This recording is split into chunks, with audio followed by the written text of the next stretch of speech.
Alam ini sangat berfungsi untuk bagi kita di sini. Alam ini sebagai orang tua kita begitu. Dia kasih makan kita, dibesarkan, dilahirkan juga dia dekat alam. Maka kita sudah hidup di alam. Bagi suku Asmat, hutan adalah ibu yang senantiasa memberi kehidupan.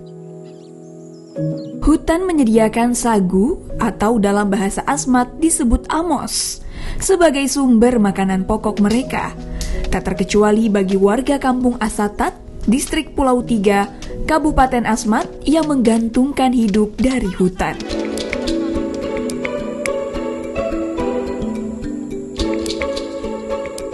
Sekitar pukul 8 pagi, warga kampung As dan kampung Atat bersiap-siap untuk pergi memangkur sagu. Bagi mereka, ini pertama kali kedua warga kampung pergi bersama mencari makanan pokok di hutan. Dengan persetujuan kedua belah pihak, mereka pun menyusuri rawa dengan menggunakan perahu untuk tiba ke dusun sagu milik salah satu warga. Masing-masing itu ada punya dusun untuk mau pangkur sagu. Ya, masing-masing dusun ya itu dari leluhur sudah tempatkan tempat rintis itu. Ya dari turun-temurun ya. Jadi kalau macam saya tidak bisa masuk ke dusun yang lain.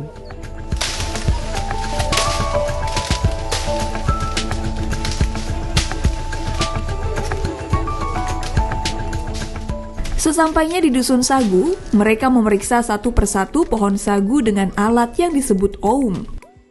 Tidak sembarang pohon ditebang, hanya pohon yang memiliki kadar sagu paling banyaklah yang akan ditebang. Prosesnya, pertama cek sagu ada tepung atau tidak. Kebetulan ada tepung bagus. Dia amos akat mamana. Amos akat aporte. Amos po utara. Bapa dan moyang. Kita potong ini karena ada isi. Tolong sagu itu harus isinya banyak.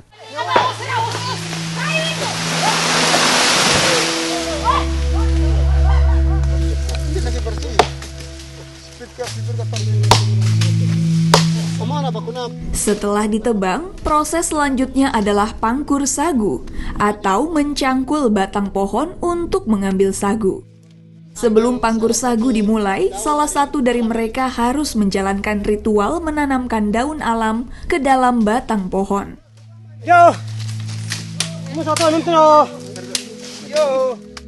Hal itu bertujuan untuk meminta kepada leluhur agar pohon sagu yang mereka tokok bisa menghasilkan sagu sangat banyak.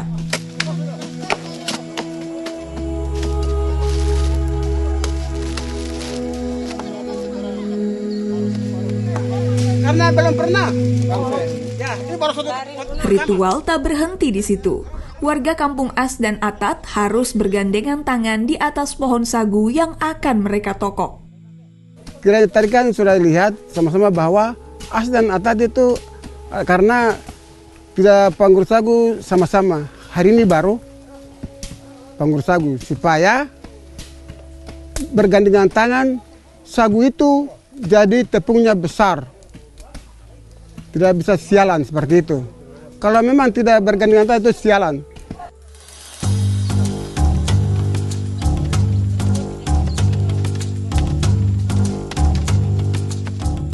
Setelah semua ritual selesai, para mama dan bapa dari kampung As dan Atat bergotong royong melakukan amos bayo atau tokok sagu.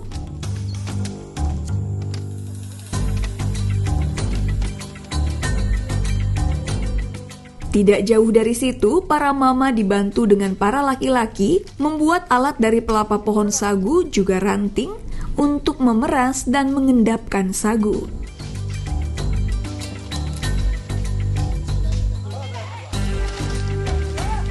Sagu yang sudah mereka tokok dari pohon kemudian diperas dan diendapkan agar berbentuk padat sebelum dibakar untuk dikonsumsi.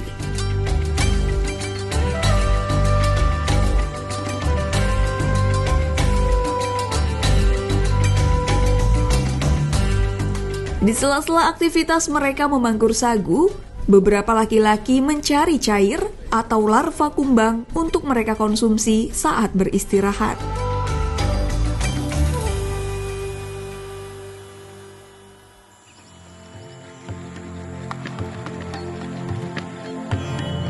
Dua jam sudah mereka memangkur dan menyaring sagu. Sagu yang telah mereka endapkan dikumpulkan ke dalam batang pohon sagu yang sudah habis dipangkur untuk dibakar.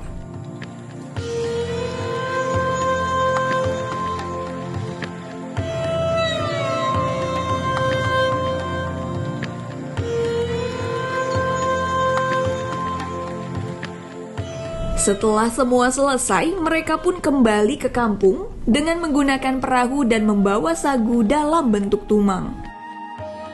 Sagu itu bawa pulang di kampung, ada yang bagi ke keluarganya, family, ada yang jadi jualan untuk jual sagu antar ke kabupaten.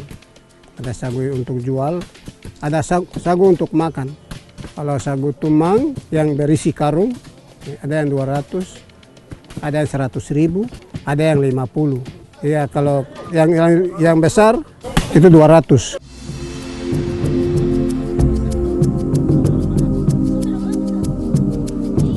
Sagu-sagu yang mereka konsumsi bisa diolah menjadi sagu bola ataupun sagu kuali.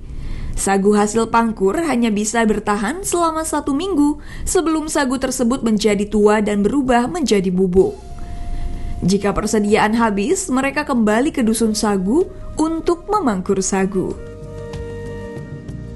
Kearifan lokal mengajarkan mereka hanya mengambil makan di hutan secukupnya. Seperti layaknya seorang ibu yang mereka rawat, akan senantiasa memberi kecukupan.